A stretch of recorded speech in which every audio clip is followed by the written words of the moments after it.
Cordial saludo, apreciada tutora. El día de hoy vamos a compartir la explicación de nuestra exposición Aplicación de las teorías del aprendizaje. Nuestro grupo colaborativo está conformado por Adriana Torreglosa, Angie Romero, quien nos acompaña por medio de un audio en su exposición, puesto que presenta inconvenientes con su cámara y no nos puede acompañar en este momento, la compañera Geraldine López y quien les habla, Bridget Lorena Parra.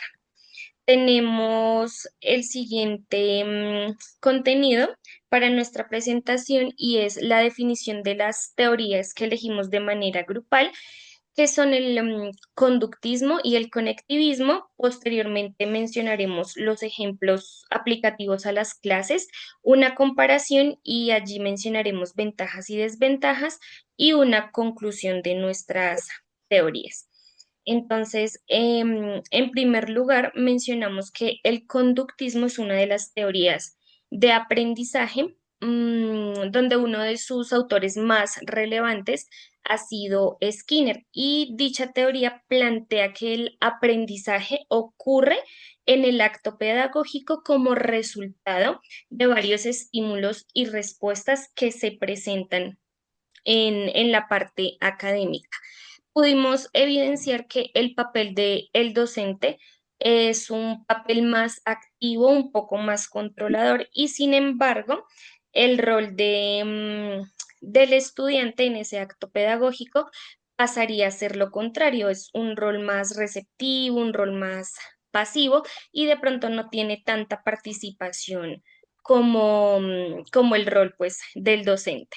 Realmente, en la teoría del conductismo hablamos de algunas palabras claves como estímulos, como refuerzo, como condicionamientos, como modelamiento y demás, pues para que se pueda ejercer dicho acto pedagógico dentro del aula. También tenemos por otro lado la teoría del conectivismo, donde algunos de sus autores más relevantes han sido George Siemens y Stephen Downes, donde mencionan que el conectivismo sostiene que el conocimiento está distribuido en la sociedad y que no solamente se encuentra dentro de lo que nosotros conocemos tradicionalmente como libros, como textos o incluso solamente las personas. Ellos nos mencionan que para que realmente nosotros o se pueda dar ese acto pedagógico en la adquisición del conocimiento es necesario conectarse con diferentes nodos o diferentes fuentes que se encuentren alrededor de, de la persona. Pueden ser algunas ideas, algunas fuentes e incluso las mismas personas. Y esto ocurre haciendo uso de las tecnologías de la información y la comunicación. Realmente pudimos evidenciar que dentro del conectivismo, el aprendizaje se basa en la creación de redes y conexiones entre diferentes nodos, donde participan pues individuos, organizaciones, conceptos, recursos y demás. Dentro de nuestro ejemplo propuesto desde la clase de la teoría conductista, entonces tenemos como objetivo de la clase identificar y aplicar correctamente la estructura del pasado simple mediante ejercicios repetitivos y refuerzo positivo. El refuerzo lo utilizaríamos como esos estímulos posteriormente o de manera inmediata dentro de la clase. La actividad que se tiene propuesta se basa en diferentes momentos de la clase. Entonces, realmente mencionábamos que el rol aquí del docente es un rol más activo.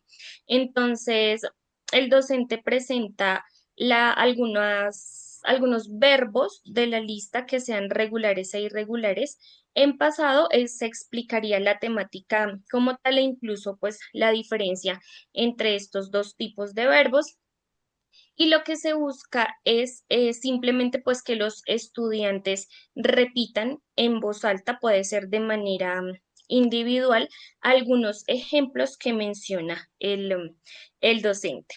Posterior a ello, realizaríamos algunos ejemplos de manera escrita, como completar algunas oraciones o elegir opciones de manera correcta, y se refuerzan a los estudiantes que tengan las respuestas de manera positiva con algunos estímulos como puntos, como elogios o como stickers, ya de acuerdo pues a al marco pedagógico pues del docente como tal.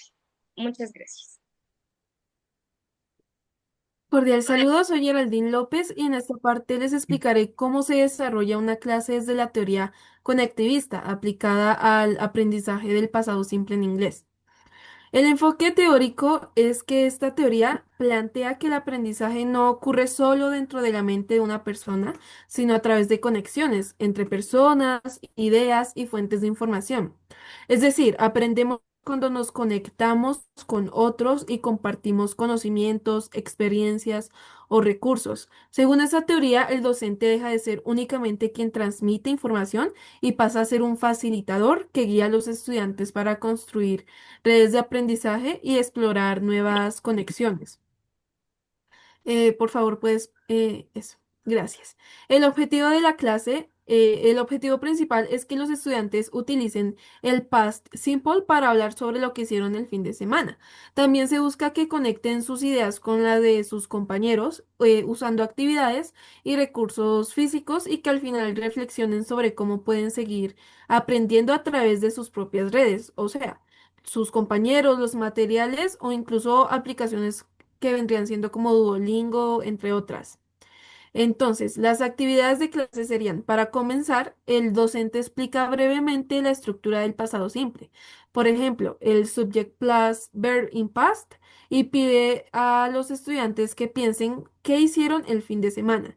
Luego se forman parejas y cada uno comparte algo. Por ejemplo, la Saturday I visit my grandmother o I watch a movie y después su compañero hace una pregunta respecto a eso, como which word did you use o was it irregular? A continuación, el profesor reparte tarjetas físicas con experiencias o palabras en infinitivo como play soccer o go shopping y otras con verbos en pasado. Los estudiantes deben emparejarlas correctamente y formar frases como play soccer o went shopping. Más adelante, cada grupo presenta una frase frente a clase y otro grupo la extiende o la complementa. Por ejemplo, si el grupo A dice last Sunday I visit the park, el grupo B pregunta, why did you visit the park? Y el grupo A respondería, I took photos and I met my friend. Así se construye una pequeña red de frases conectadas donde cada grupo complementa al otro. Y una pequeña reflexión y evaluación es que los estudiantes respondan en una hoja tres preguntas sencillas. ¿Con quién me conecté para hablar de mis experiencias? ¿Qué verbo aprendí de otro compañero? ¿Cómo puedo usar esta red para seguir practicando fuera del aula? El docente evalúa observando la interacción entre los grupos, la corrección de las frases y la reflexión escrita. También ofrece una retroalimentación positiva, como bien dijo mi compañera, con frases como me gustó cómo conectaste tu idea con la de tu compañero, o podrías preguntarle a un familiar qué hizo y contarlo mañana. De esta manera, el refuerzo no solo se da por la corrección, sino por la motivación a seguir conectando y aprendiendo. Entonces, en resumen, el docente actúa como un facilitador de conexiones, mientras que los estudiantes se convierten en colaboradores activos, compartiendo experiencias, formulando diferentes preguntas y construyendo pues su propia red de aprendizaje. Y muchas gracias, las dejo con mi compañera Adriana. Buenas noches, cordial saludo. Mi nombre es Adriana Torreglosa. En esta parte les voy a explicar la comparación entre la teoría conductista y la teoría conectivista en los aspectos que son actividades de clase, evaluación de aprendizaje, enfoque principal, rol del docente y rol del estudiante. La teoría conductista en las actividades de clase se da mediante la repetición, la práctica y el refuerzo positivo por parte del docente. Y en la teoría conectivista se da mediante eh, una interacción en parejas y grupos por parte de los estudiantes, mediante tarjetas físicas, la red de frases conectadas del ejercicio la reflexión sobre la red personal de aprendizaje. Posteriormente, en la evaluación de aprendizaje, la teoría conductista es de tipo cuantitativo, ya que se da mediante una prueba objetiva que se realiza mediante ejercicios escritos de completar oraciones, precisión y corrección inmediata.